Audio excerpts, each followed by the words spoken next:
and welcome to the next edition of Reclaiming My Mind. I am your host, Jessica Vaughn, also the president of the Democratic Progressive Caucus of Tampa Bay.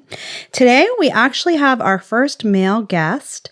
Out of 15 episodes, he's the first man we've had on the podcast. So I'd like to welcome Chris Cano, who is actually running for Florida House of Representatives in District 2. Welcome, Chris. Thank you for joining us. Oh, happy to be here.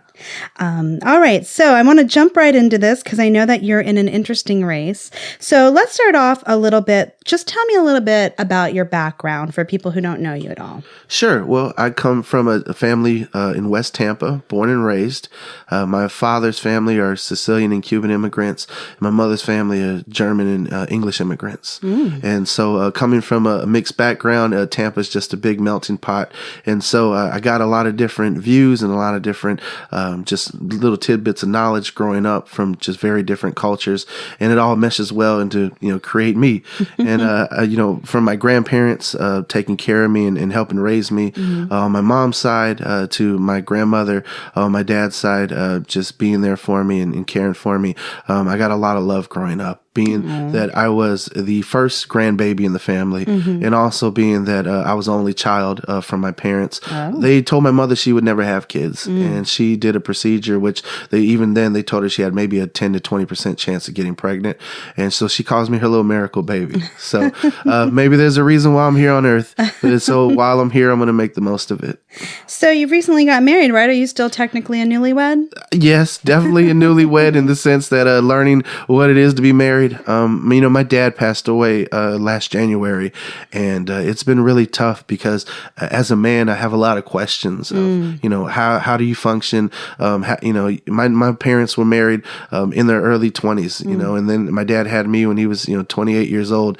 And so for me to see them have over 35 years of a great marriage, and I just, even when I did see them fight, it was always over petty stuff, and there's always over a makeup later. So I'm just learning how to interact with someone, especially with my wife, who's from a different country, a different culture, a different family dynamic. We constantly, have disagreements because we have different backgrounds that we're pulling from for the answers.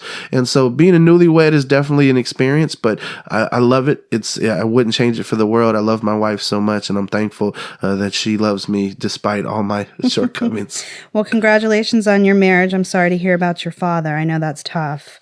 So tell me a little bit about your district, about what compelled you to get into this race, and what you think your constituents in that district look like. I want to know a little bit about this. Sure. District 62 encompasses everything on the west bank of the Hillsborough River all the way to Sheldon Road, and everything north and south between Kennedy and Bush/Gun Highway. So it's a huge district. It encompasses Wellswood and West Tampa, Town and Country, Egypt Lake, Lato area, Laurie Park, and Citrus Park. So there are a ton, it has the stadium, it has the airport, anything down Mabry, between Kennedy and Bush is in the district. So there are a lot of folks. It's a dynamic district. It's a district that is a majority people of color. It's over 53% Latino. And then you have a large portion of the African American population there. So all in all, you have a district that's well over 60% people of color. You have a district that's a large working class district. You have Hillsborough Community College in the district there with the main campus on Del Mabry. Right. So there is definitely a lot of opportunity in the district for jobs, but a lot of the jobs in the district are service related. They're really depressed and people are struggling. And for me, I'm the only candidate in this race that actually worked in this district's office under Representative Michael Shanti when I was in college. And he's the predecessor to the current representative who holds the seat, Janet Cruz, who we all know is running for the state Senate seat because she's term limited. So it's been a strong Democratic seat, would you say? It has been a very strong Democratic seat for many years. Only one Republican ever held this seat temporarily, and that was Deb Tamargo. And, this was actually the first seat ever held by a Latino in the state of Florida. Elvin Martinez held it for many, many years and was the only elected Latino in the Florida legislature for many years. So typically, this has been the district on the west coast of Florida that has represented the Hispanic population. Wow. How many voters would you say are in that district? Do you know offhand? Around about 90,000 or so. Wow. with it being an off year, with it being that this election will be decided in a Democratic primary, and due to the fact that there's a write-in candidate that has closed the primary, I would say less than 8,000 people may turn out to vote. Wow. I looked at the numbers, pulled the numbers, is around 5,000 super voters. These are Democrats who vote in every single primary. Right. And so, the fact that less than 5,000 people could decide who represents over 125,000 people, your vote and your voice is more important now than ever. Wow. That makes me wish I lived in the district. So tell me, what made you want to jump into this race? Was there already a candidate when you decided to run, and what made you want to run? So for me, I look around. I've been working with the SCIU now for the past year and a half. So tell our listeners what that is for people who don't know that acronym. So I work for the Service Employees International Union as a union organizer, and I've been traveling around the state, going to the various colleges and building teachers' unions for the professors, getting them organized, getting them to stand up for themselves and to be able to come together with their colleagues and demand better working conditions from the administrations at the various schools. And in these conversations that I've had, whether it's at professors with HCC, professors at USF, professors in the Orlando area or in the Miami area, all around the state, there are people with master's degrees and PhDs who are making the equivalent of what fast food workers make. And these same people have tens, if not hundreds of thousands of dollars in student loan debt. So the American dream for me that I was told the entire time I was in school seems to be almost like a bait and switch. Right. If you study hard and you go to school and you go to college, there'll be a great job waiting for you so you can buy that house. You can have 2.5 kids with a white picket fence and a dog. And that just isn't the case for vast majority of folks that I've spoken with over the last couple years. And as a public servant, if you're not in a constant rage by the things you see, if it doesn't light a fire inside you and a passion to want to help the people in your district, then this job isn't cut out for you. And for me, as I saw that there were candidates in this race that were already there, a good friend of mine, I was like, great. I'm sure that they'll do a great job. But I feel as though that being on the ground and talking to folks, that there are concerns and there are issues that I have a grasp on that none of the other candidates in this race have. Whether it's been working in this office, seeing how important constituent services are to people. I recall a time when I was an intern in Rep. Shanti's office, and there was an apartment complex over on Waters and Down Mabry that didn't pay their water bill for 6 months, and all the residents were going to have their water cut off. Well, the people still paid their rent, and that's where the water was included in. It wasn't their fault that the landlord didn't pay it. Right. And so I saw how important a phone call from a state rep to, a city agency can move so much weight. It can make things happen. Right. And so I understand the value of constituent services. I mean, my own mother, when we were getting our house foreclosed on in 2010, because we went into the modification program and the banks were just, messing her around and wouldn't give her a straight answer, went to our own congresswoman's office and they treated her so badly. The constituent services there were, so poorly. They were like, oh, we can't do nothing for you. It's out of our purview. She broke down crying right there, especially after, not knowing where we're going to turn to and losing a home that you've been in for over 25 years. So, went to our state rep office, and there was no state rep at the time. The previous rep had moved on to an appointment from the Obama administration. There hadn't been the special election yet to replace him. And I saw the legislative aide there, who was a mentor of mine when I was there working in that office. And he took the time to be caring and compassionate. And even though it wasn't in the state rep's purview, still took the time to listen and address the issues as best they could. So I want people to know that as their state representative, constituent services will always be the most important part of my office. Well, I love that. And I love the fact that you use public servant when you talk about the job, because I feel like personally, in my experience with candidates that run the gamut from my elected CDD board all the way up to federal candidates, is that they've become entitled in the position and that they have forgotten that they are public servants beholden to their constituents, whether it's that they don't want to take meetings or they're condescending or they're offended when people come and speak out on the issues. I see a real disconnect between that mentality of serving your constituents. So I'm glad that you point that out. The other thing I kind of want to jump to that I feel like is related to what you're talking about, since you're talking about how you're organizing, adjuncts and professors, is minimum wage in general, right? Because here we're talking about how they make something close to fast food workers. And then we have the issue with even fast food workers not making enough money to be able to live or afford housing. So tell me about your stance as far as raising minimum wage and what that would look like.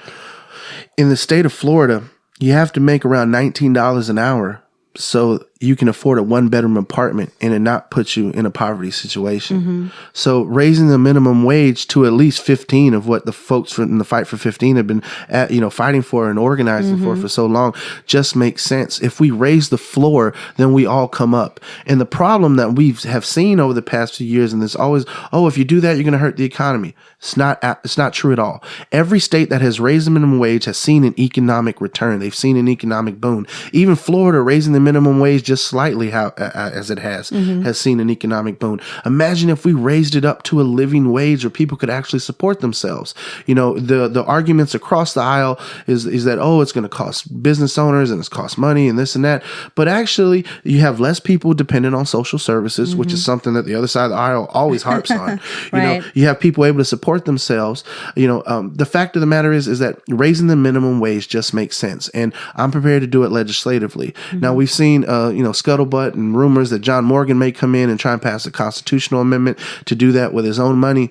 Either way, I'm in support of raising the minimum wage any way we can. I know politically there are certain realities that as long as the other party has a supermajority in the House and they control the Senate and the executive branch, there's not much that we can do to push a progressive agenda.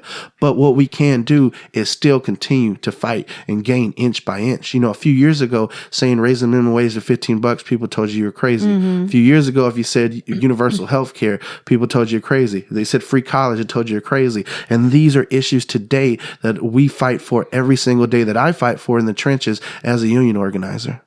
So you mentioned progressive issues, and, I know that you applied for the state progressive caucus endorsement. And one of the questions I saw in the questionnaire and that I liked your answer was, why are you progressive? And as president of the local caucus, that's something that's super interesting to me. So in a few words, because we're going to actually talk about more of the issues, but why would you say that you consider yourself a progressive candidate?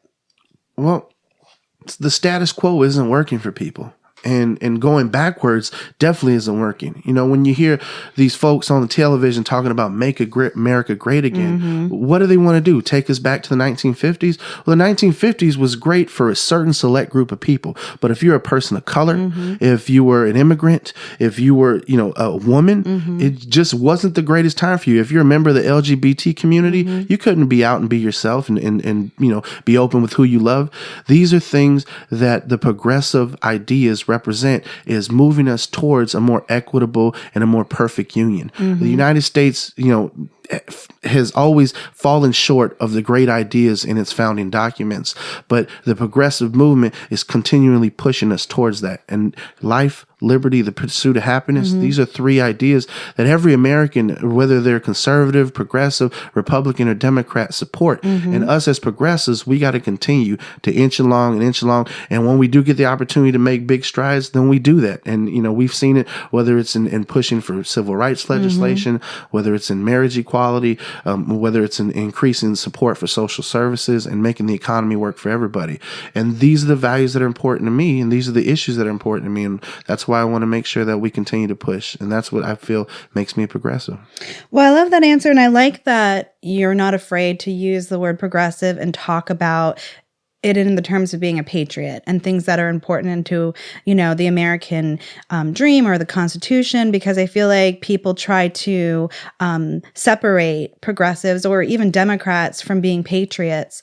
And I also think that when we talk about those issues in a universal way, when we're talking about liberty and the pursuit of happiness, it reinforces what I always say is that progressive politics transcends partisanship. And I say that a lot on this show because I think it's important that when we talk about things holistically as a group of people that should want to better ourselves, that's where progressive politics come into play. So I'm glad that you touched on that. So I'm going to kind of just go down some issues that seem to be really important to people, especially progressive issues. And you kind of touched on healthcare, but I know that that's something that's near and dear to people, especially across the aisle, because, if you don't have a lot of money and you become sick and you're beholden to the insurance company and the drug lobbyist, it doesn't really matter if you're a Democrat or Republican, that's going to affect your life. So tell me a little bit about your stances on healthcare and what you think is that, how you would say that is reflected in your platform. Well, everyone deserves a right to a quality and affordable access to healthcare. Mm-hmm. It should not be a privilege for those folks who can afford it. We talk about life as the first value in our, our founding documents, mm-hmm. and your right to life is something that is so important. A healthy, productive life, to be a member of society. And so, we have governor's candidates, we have federal candidates, people that are saying we should make Medicare for all, and I'm totally in support of that. Mm-hmm. I mean, we see how universal healthcare works in the VA system when they do it right. Right. Well, but also the VA system presents us an opportunity to see what corrupt bureaucracy and where the shortcomings are too. Mm-hmm. So we don't have to make the same mistakes. Right. We look at Canada, we look at Australia, we look at countries that have great, universal healthcare systems, mm-hmm. single payer systems for their people. There's no excuse why we can't do that in Florida. And we already have a lot of opportunities for universal healthcare. For example, the S-CHIP program, which ensures that kids have access to mm-hmm. quality healthcare. Right. One, we need to fully fund that. Yes. Every child in Florida should have access to healthcare. Mm-hmm. They should not be dependent on who their parents are or where they were born, of whether or not they have access to being healthy, productive. Yeah, and they just defunded it after. Unacceptable. Yes. Unacceptable. All right. So I feel that you're a strong healthcare advocate, and I feel like your answer pretty much equates with healthcare as a human right. So the other answer that I saw that I thought was a good answer on our questionnaire was, and one that I struggle with because I know a lot of candidates are religious people, but I do feel like there is an attack between separation of church and state, especially kind of with this overly Christian administration that we have right now. I think they were just talking about on the national level a Christian task force. So one of the questions that we talk about is in God we trust in the classrooms and, school prayer. And I thought that you had a good answer on that. So tell me what you think about the separation between church and state, or, specifically using the term in God we trust in the classrooms. So I was born and raised Roman Catholic in the sense that that's what my parents baptized me. I went to Catholic school for the first several years of my education, and my faith has guided me along. I mean, I had a Catholic wedding and such, but what I don't appreciate is that we try to enforce a theocratic idea on our public education. We're seeing it in healthcare decisions. This country was founded, Thomas Jefferson was very clear that there should be a separation of church and state, because when you put religion and politics together, it creates nothing but chaos. Right. And we can't afford to have that. We need to separate the two. You don't have to separate morality. Sure. You don't have to separate ethics, but you do have to separate theological ideals with political ideals. The fact of the matter is that we cannot allow one small sect of Christianity to dictate for all of us. Right. There are tons of Christians on the left who feel the exact opposite of folks on the right. That we feel that, the death penalty is wrong. Right. We feel that, that people shouldn't be discriminated against, regardless of who they are, where they come from, or who they love. Right. If you are a Christian, and not to get into religion, but if you pay attention, Jesus was like, make a decision, decide. He sat there and he ministered with folks who the folks on the right would probably never, they would criminalize, that they would demonize, and he never did that. And so that being said, those are the ideals that I appreciate, and that's the Christian doctrine that guides me. And there's no way that should be forced upon people in schools, because as I said, it's a very narrow view of a very small sect of Christians who just so happen to have access to a lot of power, especially those who now have access to the White House. I mean, you have seen some of the more radical evangelical folks here in the Tampa Bay area who have made it all the way up to into the White House, and they say all kind of craziness. I mean, we have local pastors here. I recall a few years ago who thought Obama was the Antichrist. I don't think that turned out so well, but then I see a president that we have now who decides that we're going to fly the red, white, and blue over Jerusalem, and that scares me, if anything, more than any policy Obama ever had. I agree.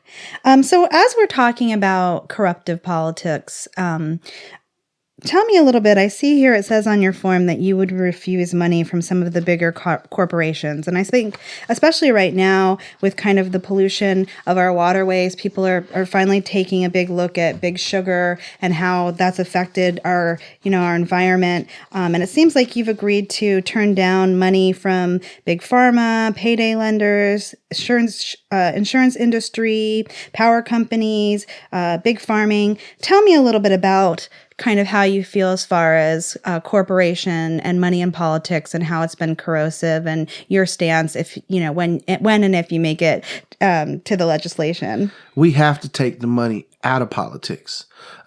Right now, we see ridiculous amounts of money being poured into campaigns. We see people spending ridiculous amounts of money on jobs that in no way, any way, shape, or form represent that. I mean, the Florida legislature makes less than $29,000 a year, the average legislator. Mm-hmm. And we see $500,000 in races. Mm-hmm. It's constant. Oh, if you want to win a state house race, you need to raise $250,000. Why do you need to raise $250,000 for a job that pays a fraction of that? Why does a governor need to spend $100 million for a job that pays $125,000 a year? Mm-hmm. Why does a president need to raise $1 billion for that? And it's all because of this money in politics. This recent Supreme Court ruling, Citizens United, where the Supreme Court basically said that money is free speech, and it's not. It's really not. Taking the money out of politics, I would like to see a cap. If every politician could only spend so much money and you had to run on your own merits, and you had to be smart about the resources and how you utilize them, that would change us significantly. Right. And that would help in some of the corruption that we have. But the fact is that many of these corporations I said that I will not take money from is because I've seen the damage that they do to our community. Right. I've seen the damage that the payday lenders have done to the working class, where people are living paycheck to paycheck, and now payday loan to payday loan being charged ridiculous amounts of interest every paycheck. I have seen folks struggling, trying to pay for their medicines, because a pharmaceutical company buys out the one that they were using and then jacks the price of their medicine up. How come we give free methadone to heroin addicts and we charge cancer patients $250,000 for chemo? Right. Something is inherently wrong with that. Something is inherently wrong with our healthcare system, and how even Big Pharma has spent money to influence our VA system to where our veterans right now are the most overprescribed people in the entire country. And then when we look at veteran suicide rates, when we look at accidental overdoses, it's no surprise. And we can call out the Big Pharma companies that are doing that have spent money to corrupt these systems. And then you have the NRA, which for years said that they represent gun rights owners, but during the Obama administration, we saw that it was more just about attacking Obama. That he was not, no one was ever coming for folks' guns. Right. That they were playing it up to generate more revenue, to generate more sales, and now they have blood on their hands because we have lost more school children this year in Florida than we have soldiers on the battlefield in Iraq and Afghanistan. And if anybody cannot say unequivocally, I will not take money from those people, I will not be beholden to those people, then I don't believe that they deserve to sit in the people's chair in Tallahassee. All right. Well, now that we're talking about kind of corruptive money in politics, we're going to talk about one of the people running in the race, and something that's very near and dear to me because I want to get a clear stance on this. So one of the candidates that you're running against is Susan Valdez. And one of my issues with Susan personally is it seems to me like when I look through her campaign contributions that there's a lot of money from charter school companies, and our board in general here has made our school board has made a lot of allowances and improved a lot of charter schools. And an attack on public education is something specifically that's near and dear to my heart as an educator. So tell me a little bit about, especially at the Florida legislation, because they've passed so many just devastating policies to public school in the last session, what your stance on supporting public education and charter schools would be. Public education helped make me the man that I am today. I went to public school through middle school. I went to Hillsborough High School. I got to get involved in student government and see that there are some major issues in our public school system that need to be addressed. And yet, what we've seen is that the Florida legislature has been influenced by ALEC, which is the American Legislative Exchange Council, which is a basically a PAC that is fully funded by the Koch brothers, Koch Industries, who run Georgia Pacific Paper, among other companies. They're some of the richest men in the country, and they have this idea of taking us back in time to segregation, to taking us back in time, and reversing many of the policies that have created a lot of the equity in this country. And the main engine for creating social mobility has been access to a quality public education. It's why they fought so hard back in the 50s to not allow the schools to be desegregated. And it took a long time to get there. And now, since the beginning of this century, to be segregated. And so now they've gone to resegregating the schools. They call them neighborhood schools now. What do we see? Well, schools that are in lower socioeconomic neighborhoods tend to perform not as well. And they've created a system to where those schools actually are penalized, and the schools that are A and B schools are getting more funding. And it boggles my mind of how that even makes any sense. At the schools that are struggling, clearly they need more resources to help them get better, to get on their feet, whether it's better teachers and increasing those teachers' pay, whether it's in ensuring that they have better textbooks, that they have, more paraprofessional support. I mean, I coached at Freedom High School in 2003. That same year, they reopened Middleton High School. And within 2 years, Freedom was an A school and Middleton was a D school. And it boggles my mind how that happens, that two schools that start on an equal playing field, supposedly, and then within a couple years, there's such disparity. And then you look around and you see how these policies are affecting them. Furthermore, the Florida legislature with charter schools has become almost like an economic engine for some of these legislators, whether the charter schools run by a buddy of theirs, a campaign donor, or even their own wives or family members. And so the corruption in Florida is absolutely mind-boggling. When you find out that we rank dead last in this country on ethics, when the Florida Public Ethics Commission has absolutely no teeth, no ability to take any real punitive action, and it's no wonder that you see folks from all around the state getting caught up in scandals and such. It's not acceptable. And in no way, shape, or form will I support charter schools, take money from charter schools. I'm sorry that, we have someone in this race who says that they support our community, that they want to represent the Hispanic community in District 62, that they want to represent the working class folks, and yet for some reason is willing to take money from the same people who want to see the public school system undermined. That great, like I said, equalizer, that great, opportunity maker, public education. We have some great schools and great teachers here, and it's just a shame that there are powers that be and people willing to accept money from those powers that be that won't support it. So I'm sure you're going to say yes, but one of the questions from our listeners were, are you making a commitment that you would support policies to increase public school funding? Yes, absolutely. They say, where are you going to get the money from to raise teacher salaries, or where are you going to get the money from to help fund public education? Florida has an $80 billion budget annually right now. $80 billion. It's a matter of priorities. What is important to the people that you're electing to represent you, and what is important to you and your family? And are they reflective, or is there a disconnect? And that's the problem right now. There are too many people in elected office that are disconnected from their constituency, that they're not on the ground knocking doors. They're not making phone calls. They're not out in the community meeting people. They're resting on their laurels and on their names. And that's a big problem that we have right now. We have to do better. I fully support funding education by making it a priority. The lottery was supposed to help supplement education funding, and instead we see a bait and switch of funding and replacing and making cuts elsewhere. We cannot continue to give millionaires and billionaires tax breaks in the state of Florida at the expense of our school children, at the expense of our teachers. Ooh, yes. I love the word that you use, reflective, in there, because I feel like that's a big word that's important to me that politicians understand, is listening to what their constituents want and being able to be reflective about that. So now that we're talking about public schools, it's kind of segues into, a question that I think is important, and it overlaps our education as well as social justice, which I know is something that's important to you. But one of the questions on our endorsement form is essentially addressing the school to prison pipeline and how we can stop that. So tell me a little bit about your ideas as far as that's concerned. Well, here in Hillsborough County, we had a major problem with our school to prison pipeline up until last year, in a sense. Mark Ober, who was the previous state attorney, was direct filing kids as young as 8 years old as adults. And so I am proud to have worked on the field team for Faith in Florida to ensure that we got a new state attorney elected, that we turned out the vote. And I'm glad that we have Andrew Warren in office now. He's someone who I've seen make good decisions. When the mayor and police thought it was okay to arrest people for feeding the homeless during the NAAC championship, he decided that no, he wasn't going to prosecute those people.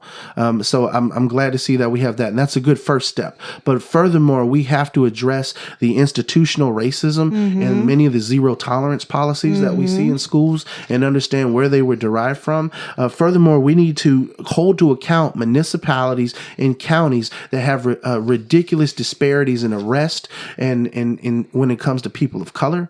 And because what we're seeing right now is that the school to prison pipeline is more for young kids of color to become institutionalized at an earlier and earlier age, and that other kids will get passes, they'll get counseling, they'll get all the other resources that they need to be successful. And it's just another institutionally racist policies that we have that need to be addressed. And lawmakers, I was reading Governing Magazine not too long ago, and some of the lawmakers in different states don't realize that many of the policies they have, whether they're intention is to have an effect and be institutionally racist, in the end, they still have that same effect. And so you have to examine of how it's affecting people, how it's affecting everybody. As I said, this is a district that's a majority people of color, and we cannot afford to continue these policies that are going to hurt our own people, our own constituents. I'm not prepared to do that. I want to be able to hold to account, police departments. I want to be able to hold to account cities that are not doing right by their people.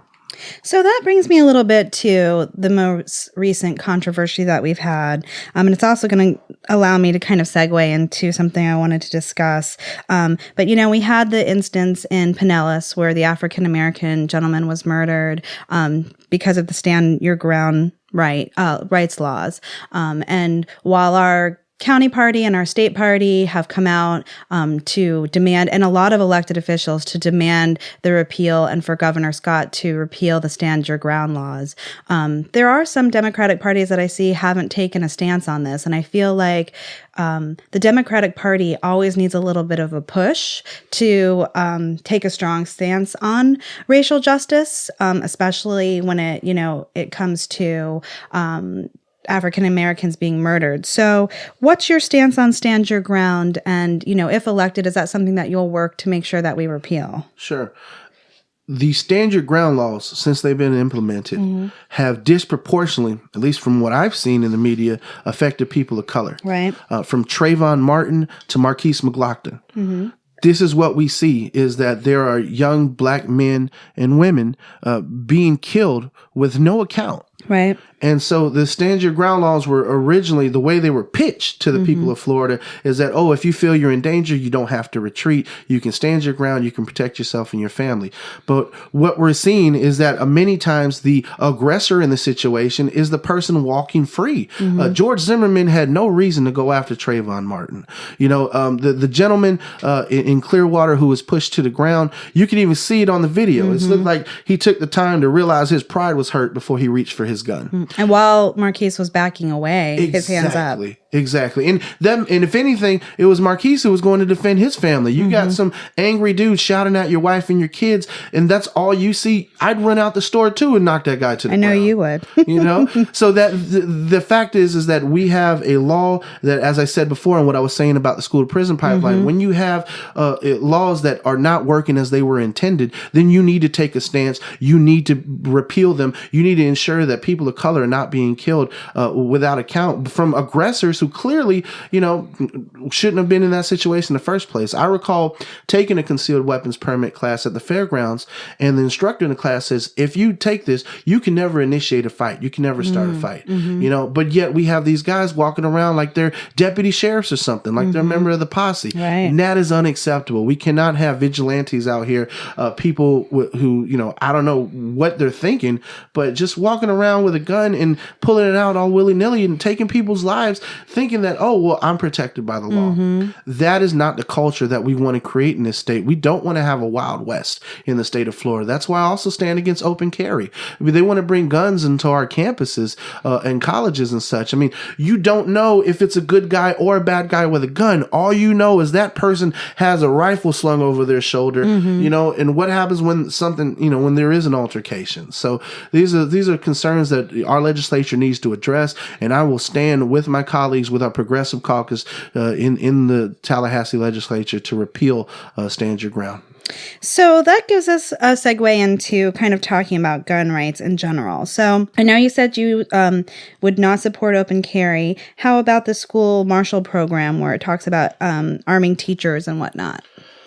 I am not in support of arming teachers, but I'm also a realist in that they've already passed the funding for this program. I mean, they put Grady Judd in charge of helping develop it. And so the best thing that we can do is to work to make it a program that's going to work, right? I mean, until we can get a Democratic majority and repeal the program, I'm not entirely sure how much recourse we have to get rid of it. So, oftentimes with public policy, when there's bad public policy to address, you try to make it as best you can. And for me, if we are going to have people with guns in schools, then I want to make sure that they're people who are trained. I would love to see veterans get first preference in that, and veterans who are qualified, veterans who aren't who do not have mental health issues, who can be able to recognize and adapt in those type of situations. People who won't just pull out a gun. The last thing I want is a veteran who is armed in a school, whether as a school security officer or a part of the Guardian program, and then they have a PTSD flashback or something. That is a concern as well. So with the Guardian program and Sentinel programs being rolled out in the schools, in the end, we have to adapt and try and make it work. But I'm not in support of arming teachers. I mean, teachers are already overworked and underpaid. I mean, I recall in sixth grade, my sixth grade teacher threw a chair at a kid. Wow. I couldn't imagine if there was a gun in a desk. Exactly. And that terrifies me to think that I could send my kids to school one day to someone who could snap at any given point because they're worried about access to health care or paying their rent or how they're going to feed themselves today. Because these are many of the issues that teachers face every single day. I talk to college professors who have to make a decision between, okay, do I eat ramen noodles and pay the rent, or do I eat good and find another home? Sure. And so when people are under that immense pressure, it makes no sense to all of a sudden say, here's a weapon, defend the kids at any cost. Right. That is definitely something that needs to be addressed. So I know that you mentioned that you had the Moms Demand Action endorsement. But also, there were some things on the endorsement form that left me with a few questions. So, as far as gun rights are concerned, it sounds like you are for mandatory background checks, waiting periods, but it looks like that I didn't quite get a feel for where you are as far as banning semi-automatic assault weapons, requiring liability insurance for gun owners, and increasing the gun age. So tell me a little bit about that. Well, in the end, we have a Second Amendment that has been misinterpreted time and time again in this country. People should have a right to have firearms, and then the courts have sometimes decided which firearms you can have. The legislator really is the one that should decide what firearms people should have access to. I mean, for years with the Brady bill, automatic weapons, semi-automatic weapons were very limited in scope to what people can have access to. And now, since that expired back in 2004, we've seen tons of automatic weapons being manufactured, people buying them up. I feel as though it's going to be very difficult to track everyone down to try and confiscate those things. What we can do is limit the influence that the NRA has on our legislators. We can limit the influence that they're having in producing these things. Like high capacity magazines, for example, that is not for hunting. Putting a banana clip in an AR-15 is not for killing deer. It's for killing people.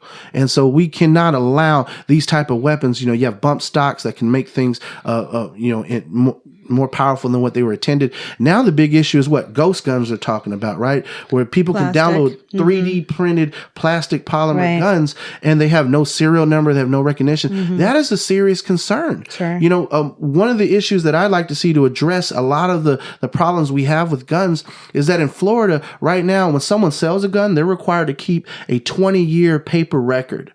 we need to have a digital record in Florida of gun sales. That way law enforcement doesn't have to go to, oh, who sold the gun last? And they go to them, oh, well, I sold that gun to so-and-so. Here's my piece of paper. And then they got to go to the next person. If we had a digital, record of gun sales, then our law enforcement could actually protect us. They could have the opportunity to investigate. When there's a Baker Act, they can look in the system. Oh, this person shouldn't have access to a gun. They're mentally unstable. And, the digital gun sales record is not going to be popular among a lot of Floridians, but it will make us a lot safer.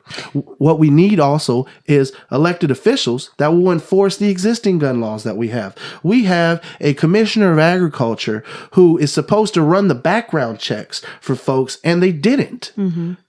Whose order was that? Who was Adam Putnam. Adam Putnam's got to go. In no way, shape, or form is he qualified to be the governor of Florida if he can't even do his job as commissioner of agriculture. It's like you want an upgrade, and we got to stop allowing politicians to fail upwards. So why not raise the gun ownership to 21? You have to do that to drink. Why not to legally own a gun? Why would you be against that? Well, there are tons of brave men and women in the United States Armed Forces who at 18 sign a blank check equal in amount to their lives. So, you're going to start making exceptions. I mean, it seems like once you're 18, they give you every right in this country, essentially, except the right to drink. They used to years ago. Right. So that's the one sticking point there that just, I'm not quite there yet on that, because if you can be trained to have a gun and go and fight and die for this country, but then when you come home, you're not allowed to have one in your home. And then you've been trained to do that. I mean, as a former member of the United States Air Force, I just feel some type of way about that for our younger veterans. And, this is something I'm willing to explore. I just haven't made a decision yet. I'm not quite there on that with that. But, in the end, there's opportunities if we can make it work to where we know that, again, these policies, sometimes we make policies and we don't know the foreseeable outcome of that, but it's something that we need to address. As I said, losing more kids in Florida schools than on the battlefield in Iraq and Afghanistan is unacceptable. Action has to be taken, and I'm willing to take any action possible to protect our children. Would that be action requiring liability insurance for gun owners? They make you carry liability insurance for your car, right? If your car kills someone, the insurance pays out. So in the end, that is a common sense solution. It's not a popular one. And then also, are we creating more problems with the insurance lobby? So I'm willing to weigh the back and forth of it. But you're right. It does make absolute sense that liability insurance for your car, liability insurance for your gun. It will also make people think before they pull out their gun too. Like, oh, am I going to be able to get covered? Is this going to, So yeah, I can see how liability insurance can help in the state of Florida. So would you say, if elected and sent to Tallahassee, that you would be an ally to people like Carlos Guillermo Smith or some of our progressive members who are fighting for strong gun reform rights? Well, you can ask Carlos himself. I'm already an ally and a friend. We agree on a ton of issues, and there are going to be other issues that we might debate on, but I'm fully prepared to go up there and work with him and our other members of the Progressive Legislative Caucus to ensure that we protect our children, that we protect our families. Thank you. So in that vein, there are a few other things that I want to talk about and kind of fit in while we have some time. So we might want to keep our answers a little bit shorter just so we can get to everything. But I love how passionate you are. So one thing that stands out to me and that, we've worked together a little bit on is, your support of medical marijuana and what that means. I know that the Progressive Caucus, that was one of our larger meetings, was talking about legalizing recreational marijuana and medical marijuana, and you did a really great presentation that gave the history and some of the institutional racism that helped create some of these policies. So tell me a little bit about your stance on either medical marijuana or recreational marijuana and why you've been such a strong advocate for that. Sure. I started researching the topic academically when I was a master's student at the University of South Florida. When my father was stricken with dementia at age 53 and the doctors gave him 6 months to live, I took to the internet. I was Googling everything I could to figure out, well, how do you cure dementia? And it's ironic that I found the federal government has a patent on using marijuana, using cannabis, THC and CBD compounds to stave off and treat strokes, to treat HIV dementia, to treat Parkinson's. And they've had this since 2003, which means we've now gone through 3 presidential administrations that have kept it illegal, but yet their own Department of Health and Human Services know that this is a vital cure and a life-saving medicine. medicine. So as far as medical marijuana goes, when I was arrested in 2014 for getting my dad his medicine, I do it all over again. And, in light of that, some people might have just took it laying down. I didn't. I founded a civil rights organization dedicated to protecting the rights of medical marijuana users and their caregivers, the Central Florida chapter of the National Organization for the Reform of Marijuana Laws, CFL Normal. Furthermore, I became an organizer with Amendment 2's efforts and collecting petitions for 8 counties here on the west coast of Florida to make sure we could get it on the ballot in 2015. And I continue to push it. And the Florida legislature has botched at every single turn the implementation of Amendment 2 and the ineffective bureaucracy that Governor Scott has appointed to implement the program, and the Office of Medical Marijuana Use Head just recently resigned just 2 weeks ago. So, all that being said, as a legislator, I have a bit legislation pending that will fix 7 specific things that are wrong with the program. Everything from the high prices at the dispensaries, the restrictions on doctors, the politicians getting involved. And politicians in Tallahassee are real good of getting involved between the patient and the doctor. I mean, politicians in Tallahassee want to get involved in people's bedrooms. They want to get involved in their medical decisions. Right. And the fact of the matter is we have to stop that. Between the patient and the doctor should determine what method of ingestion, what method of medicine that they use. In regards to what you say, recreational marijuana, I prefer, words matter, adult use. Okay. And the reason I say that is because the opposition uses recreational. Oh, it's all a party. Right. To me, adult use of cannabis means that if someone is 21 or older, if they want to go home at the end of the night and have a glass of wine to relax, or they want to go home at the end of the night and have a joint to relax, that is their privilege as an adult to be able to decide that. And what we've seen is that adult use states, for example, Colorado, California now, Washington, Oregon, have generated ridiculous amounts of tax revenues. And in Colorado, they've raised enough tax revenues to fund the free lunch program for the next 150 years for every child, just not the poorest among us. So we talked about education earlier, and what's another revenue stream? Well, this is something that Andrew Gillum, who's our governor candidate, has said that if we legalize the adult use of cannabis, we can generate millions in new revenues that doesn't raise taxes on anybody. Right. Just the people who are utilizing and purchasing it are generating the tax revenue, and we can fund our education system. We can raise teacher salaries. We can build new schools. We can fund the capital improvement budget, and we'll have the opportunity to put Florida back on top where it should be. I think it's interesting that you attribute that to Gillum, because in the last election, I saw a lot of other candidates jumping on that bandwagon. And from what I know, he was the first candidate to take a strong stance on that and come out. Now I've seen the other candidates pivot towards that. And for people who are just paying attention to that race later on, they may not be aware that Gillum was the one who took a strong stance on that begin with. He came on my radio show and actually talked about it. We have a radio show for Central Florida Normal, and he was willing to talk about that. And he even talked about it on Sunday Forum on WMNF, over a year ago. So yes, Andrew Gillum is the progressive candidate that has been waving the banner throughout that. If you're not on Team Gillum, I feel sorry for you. He's got our endorsement. Indeed. So let's talk a little bit about a few other things that I just want to touch on. I know you had mentioned briefly LGBTA rights in one of your other answers. And I think that that's another issue that I've seen on the national level, on the local level, come back under attack is LGBTA rights. And I know recently I had a candidate yesterday who texted me that Melissa Snively, another school board candidate, came out saying, talking about the bathroom bills again and separating people as far as gender is concerned with the bathroom. So I know that a lot of listeners are looking for candidates, especially progressive candidates, who are going to go and be strong allies to the LGBTA community at the state legislation. So tell me a little bit about your stances on that. Sure. Well, first and foremost, for folks who might Google me, in 2010, I ran for state representative, actually in the New Tampa area. And they asked me a debate, a question, did I believe that marriage was a man and a woman? And for me, I had a bias. I have a Catholic upbringing, and I didn't have anybody that I felt that was affected by that. And I gave an answer of, I felt that that's what it was. Since my cousin has come out, since I've talked to. Oh yeah, I talked to your cousin. my best friends. I've actually had multiple cousins come out. I have one cousin who's gotten married. Her and her wife are happily married. They have their first child together. It does affect my family in ways that I didn't first see. And for a lot of people, they have blinders on and they have internal biases from their upbringings and whatever else. And it takes a lot to say, I'm sorry. So to any member of the LGBT community that I hurt by my previous stance of not supporting marriage equality, I'm sorry. I did feel that it was out of the pay grade of a state rep at the time to make that decision. The Supreme Court of the United States has since ruled marriage equality is the law of the land. And it's a good thing.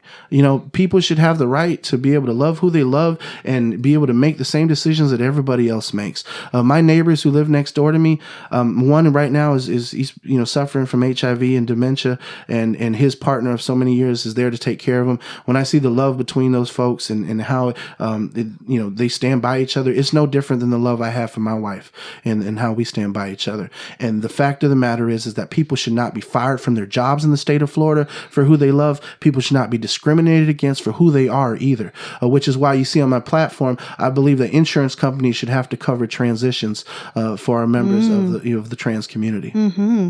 Well, I appreciate you being transparent about that. And, you know, people don't necessarily like to acknowledge it, but even as a candidate or a progressive, there's always a learning process, and we do transform as people and as candidates. So I'm glad that you were honest and that you addressed it and that you have evolved on that policy and that it's in the forefront of your platform. I can't in good conscience sit up and advocate a policy that's going to hurt members of my own family. Oh, so talk a little bit really quickly about two issues, and then I'm going to move on and talk more specifically about your race, answer a few listener questions, and then give you an opportunity to talk about anything we haven't discussed. But tell me a little bit right now. I feel like everybody's talking about affordable housing and what a lack of affordable housing, I'm probably sure nationwide, but specifically here in Florida that we have. And I'm sure it's going to be a problem specifically in your district as Tampa continues to gentrify. So tell me a little bit about your stance on affordable housing, especially at the state level. It is a problem in the district. It's a problem in my own neighborhood in Wellswood. They're building 8 new homes that are valued at over $300,000 a piece. I can tell you that there's no way I could afford to move into one of those homes. Affordable housing means housing that's between a house that's $100,000 and around $175,000. So we have to give developers and builders more incentives to produce housing at that level and stop giving them incentives to build these McMansions and these huge subdivisions that, again, are oftentimes built on wetlands and environmentally sensitive lands and redevelop the urban core. But on top of that, our public housing, if you look, they demolished North Boulevard Homes over on Main Street. Where are all those people supposed to go who were once in public housing? Right. The Section 8 wait list is years long. So, you know, where's the flight? You know, where they're going to send them out to cheap apartments out in Brandon? You know, there's a lot of concern as to where the folks go. And when you drive down Main Street, you see homeless people all the time. I mean, the other day we had a big function for the union, and I took all the leftover food we had down there, and those folks were so grateful, and they're like, thank you so much. But it broke my heart to know that why do you even have to be on the street and depend on other folks for a meal? In the richest country in the world, we shouldn't have that many homeless people. I mean, what we have in the state of Florida, 2,800 homeless veterans that have been documented. We have more than 2,800 empty houses in this state. We have to do better. So are you familiar with the Sadowski Trust Fund and how they've been rating that and how that affects affordable housing? Because that just recently became on my radar as far as understanding that trust. And I know other legislative candidates have talked about that. So the legislature has rated the Affordable Housing Trust Fund. They rated the Dock Stamp Trust Fund. They have rated the Lawton Child's Tobacco Trust Fund. It is willy-nilly right now in rating trust funds in Tallahassee. So that way they can replace these lost revenues and continue to give tax breaks to their large mega donors. And that is a problem that we have to put a stop to. And that's why it's so important that we elect candidates that are willing to say, I will not take money from these folks. Because when they get up to Tallahassee, and the one job a legislator has is to pass the budget. You know, the Constitution of the United States, regardless of any of the laws we pass, the budget is the reason you're there. Right. And so if you're not going to prioritize putting people first in the budget, and if you're not going to use trust funds for what they're designed for, then why are you even running? Why are you serving? If not to serve your own interests. And I know that you said in the last one we were talking, the last answer that you're talking about developers developing on wetlands. So that brings me to the environment, because that's something, again, now that it's been a problem for so long, but now it's undeniable with what's happening in our waterways and the complete toxic waterways that are making people sick and killing all of the natural life, water life. Tell me about how committed you are to environmental rights and how that will affect your job at the state level. Sure. I am 100% committed to protecting our environment. It's the reason why the Democratic Environmental Caucus of Florida has endorsed our People-Powered campaign. They see that I'm willing to go up to Tallahassee, and I want to have polluters called in front of us and held to account, both civilly and criminally if necessary. There is no excuse for the pollution we're seeing in our waterways. The Hillsborough River in particularly runs through, it divides District 61 and 62. We all drink out of that river. We shower in that river. And, it broke my heart the other day to walk along in Seminole Heights along the river walk and to see a dolphin swimming in the green river that it was. I remember as a kid, the river didn't look like that. We used to go crabbing on the river, down my friend Louie's house down the street from me. And it just, that is not a river that I would jump in today. Right. Then we're seeing algae blooms from Fort Myers all the way across the coast to Indian River to down to Lake Okeechobee. We have polluters, whether they're big oil, whether it's fracking, whether it is big sugar, and they are damaging our environment. And then you have developers that get relief by not having to pay impact fees. So, there's no one being held to account. There's no one paying the price tag for damaging our environment. And tourism is the main economic engine in Florida. Our ecotourism is a big economic engine. Absolutely. So if you're going to damage the economy, you're going to damage public safety, you're going to damage public health, and no one is holding you account, you got to be crazy. Right. This guy right here will hold you to account, whether you like it or not, So they're going to I believe that. They're going to be held to account in Tallahassee. All right. Well, I feel like that covers a lot of the issues that I was concerned about. I'm sure we could stay for hours getting more in depth and talking about the issues. But I did want to take I wanted to ask you some questions that we got from listeners, and surprise, surprise, a lot of the questions that we got were from Jose Vasquez, who I believe is write-in candidate. So his first question was your viewpoint about the write-in candidate lawsuit filed by the Democratic state attorney and former vice chair of the Republican Party. I'm not sure if you're familiar with that or if you have any thoughts about that lawsuit. Yeah. So Dave Ehrenberg, who is a great Democrat, for many years tried to address this issue when he was in the legislature. Now he's the state attorney down in Palm Beach County. And then there is a Republican who was a member of the Constitutional Revision Commission that tried to address this issue. Of course, it was shot down. But what we see that Florida is one of 4 states in the entire country that still has closed primaries. And this is a holdover from the Civil War to limit the participation of African Americans in the political process. And so these archaic laws are still in the books. And as I said before, they affect us in ways that we still don't understand. Right. Well, with that being said, as I said before, you have Democrats who are only running for this seat. Had a write-in candidate not jumped in, then Republicans, independents, libertarians, anybody would have been able to vote in this 3-way Democratic primary, and the district's voices would have been heard to who their candidate of choice is. With a write-in candidate, it closes the primary. Only Democrats can vote. And so there is a concern that for years this has happened in races to limit the amount of public participation. I see. We talk about we want a democracy that's robust, that's vibrant, where every voice is heard, and closed primaries don't do that. So number one, we have to change the closed primary law. But right now, the write-in candidate loophole is something that a write-in has never won in 200 and some years in Florida. So should it close a primary? I don't believe that write-in candidates should close the primary, and I'm in support of them being able to address that. All right. That was an education for me. I'm not even that familiar with that lawsuit. So the second question is if you believe Jose Vasquez, who has a recorded 9 years of running for public office as a Democrat candidate, or as a write-in candidate, is a bogus candidate. I spoke with Jose, and he has a deep passion for serving his community. He wants to serve his people, and I have no problem with him stepping up to serve.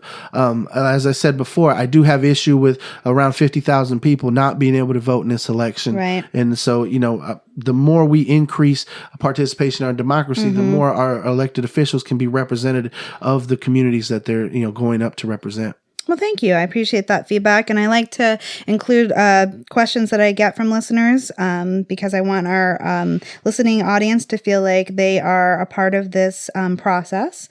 So something I wanted to touch on really quickly, and then I'm going to give you an opportunity to close with anything that we haven't talked about, talk about election dates and how people can help you in this race, there was some controversy, and it was recorded already in this race where Susan Valdez, I believe, was at a candidate forum, the Hispanic Caucus candidate forum. Yeah. And one of the members had asked some questions regarding specifically, I believe, funding for charter schools, and had broadcast her answers so that constituents would understand, because there is some concern about her voting record and her campaign finance in that area. And it sounds like Victor DeMaio, who's a paid consultant, and is he the vice president of the caucus? Yeah, he's currently the vice president. The vice president who was working for her campaign felt that interview was damning, or that video was bad for her campaign, and aggressively tried to suppress the release of that by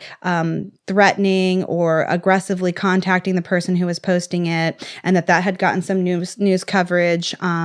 And so I wanted you just to touch on that controversy, because I know that you're involved in the Hispanic Caucus, and it sounds like this race has created some controversy in that caucus in general, and just give me kind of your feedback on that. So I am actually the past president of the Democratic Hispanic Caucus. I was elected in 2014, and I took a job with Chris Governor's campaign, and I chose to resign the presidency because I felt as though that an officer of a caucus should not be on payroll for a candidate. And that is something I felt that was ethical for my decision to make.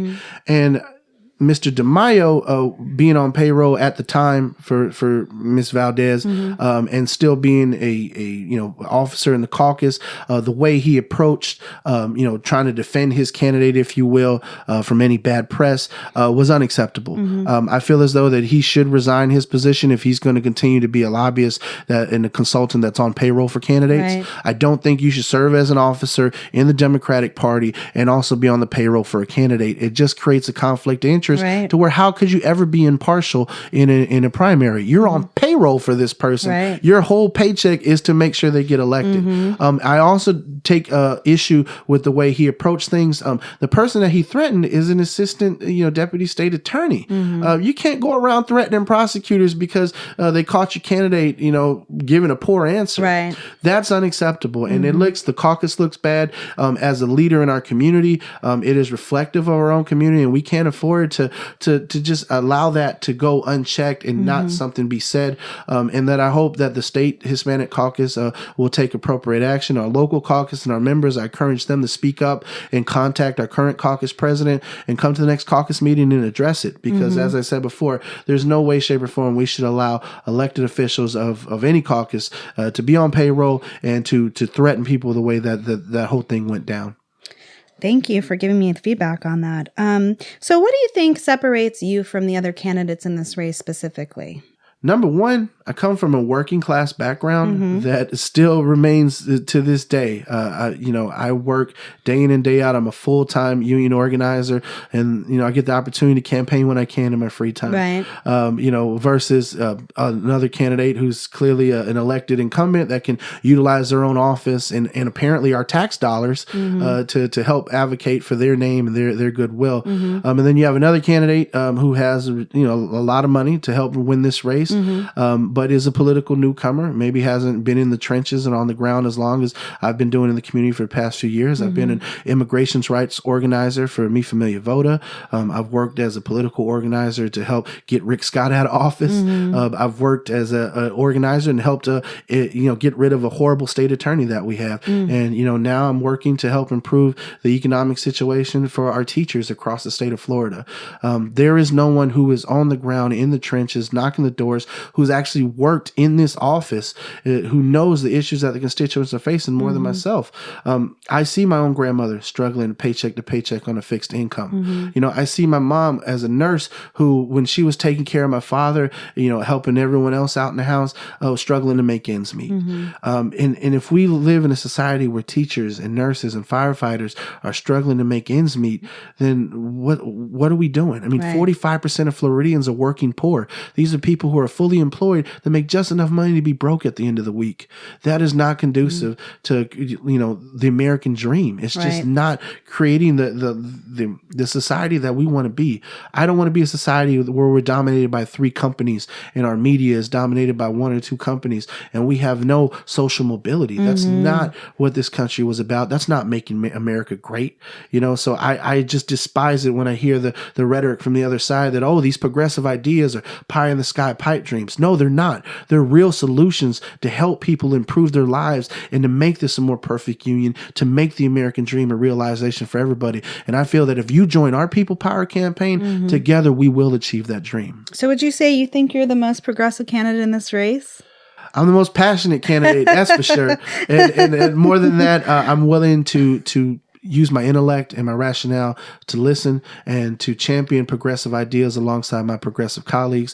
So in a shout out to Carlos with the Progressive Caucus, doing big things. I love the fact that we have a legislative progressive caucus now in Tallahassee, and I firmly feel that is going to continue to push on these issues. We just have to get more progressives elected. Right. That's why Democratic primaries are so important. Oh, thank you. And we have to continue to hold our Democrats accountable, whether they've been in office for 2 years or whether they've been in office for 20 years. I mean, we just saw a 20-year congressman get knocked off by a former Bernie organizer who was working as a bartender, because clearly there was no job after 2016 for a lot of folks, working on that campaign. Right. And she got out there and hustled, talked to folks in the community, was everywhere that they could be. And that's exactly what our campaign is continuing to do. So I'm asking everyone, if you will join us, visit canoforflorida.com, go on ahead and like us on Facebook. But more than that, over the next 2 weeks, we're going to have field blitzes, knocking on doors, phone banking. And I'm asking you, if you want to volunteer, if you want to take some time out of your day to come out.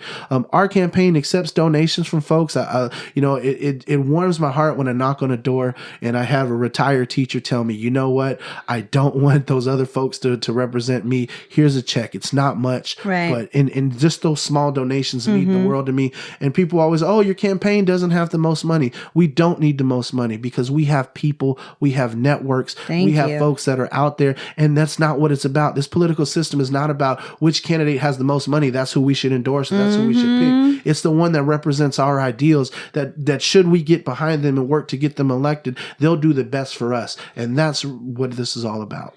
I love that. Well, I will say that you are the only candidate that I've had come on thus far that has told me you're actually doing your own phone banking and reaching people by phone and actually getting involved and touching voters yourself. I'm sure others are doing it, but they haven't shared any stories with me about that. So I really appreciate that. I really appreciate you coming on the show, your passion, being transparent about your answers. I know you mentioned how people can get involved in your campaign. Is there anything that we haven't talked about that you'd like to touch on and close with for our listeners? Sure. If you want a candidate that is going to suit up every single day and have your family on their mind and the votes that they cast and the policies that they develop and how it's going to affect your families, then I'm your candidate. Because that's who I'm thinking of is my family, your family, all of our families. My mentor told me, when you go up to Tallahassee, Chris, and you press that green and red button, you're not just representing the people who put you there. You're not just representing your own party or your own constituents. You're representing 20 million Floridians. And you have to take into account how each and every vote and each and every policy is going to affect their lives. And that is a lot for one person to shoulder. But more than that, there are 160 people in Tallahassee that are shouldering that burden, right? And for a vast majority of them, they're out of touch, they're disconnected, and they don't care. But I do. And that's the difference, I feel, in this race. And that's why I'm asking each and every one of you to step on up and push us over the edge right now. People are telling me we're trending well. I talk to people in the community and they are voting for us. When I phone bank and people are like, yeah, my whole family voted for you. And it warms my heart when I tell people that you knock on their door and they're like, yeah, you know what? I saw your campaign on Facebook and I like what you had to say. Or, I participated in one of your town halls that you're having on Facebook. And that's awesome how you feel about the issues. One lady told me, the mailman told me to vote for you. So the fact of the matter is there are people in the community that recognize what we're doing, that care about our community, and they're willing to put someone up there who does too. Well, anybody who has people powered at the front of their campaign is screaming progressive values to me. And I have heard from other people statewide that have, maybe not necessarily known who you were or had heard some things about you previously that had colored their opinions, that were really impressed by some of the town halls they've seen you in and love your answers. So I hope that gives you some confidence going forward. Not that you necessarily need extra confidence. But again, I thank you so much for coming on today, for taking your time, for running, for talking about these issues. For any of our listeners who would like to give us feedback on today's show, you can always email me at jvaughn30@gmail.com. And is there anything else you want to say, Chris? It looks like you have something you wanted to say that I might have cut you off. No. I am very thankful for the leadership that you have displayed in stepping up and making the Progressive Caucus of Tampa Bay it is. Thank you. I have been in local politics here since the Obama administration. The first 2008 campaign got me involved with local politics and waking up and realizing that, you have to take a bigger role in your community. And the fact that I've seen you help build a caucus from scratch, I know that's not an easy thing to do. I've seen other caucuses have to reorganize and build from scratch, and you have made it into something that is just absolutely. I'm proud to be able to call you a fellow Democrat. Oh, well, thank you. So we need more Democrats like you out there. Well, I appreciate your commitment to progressive politics, even when I've seen you disagree with some people. It's never overridden the passion that I feel like you have to politics, to the people, to the issues you feel passionate about. So I appreciate your support as well. The times that you've come to our meetings and educated our listeners. So thanks again for listening to our podcast. I hate to shut it off. Like I said, we could talk all day, but we do want to wrap this up so that we're not making you listen for an hour and a half. And I guess that's it. So thank you so much for listening to Reclaiming My Mind. Again, the candidate has been Chris Cano, who is running for State House Representative in District 62. Have a good day.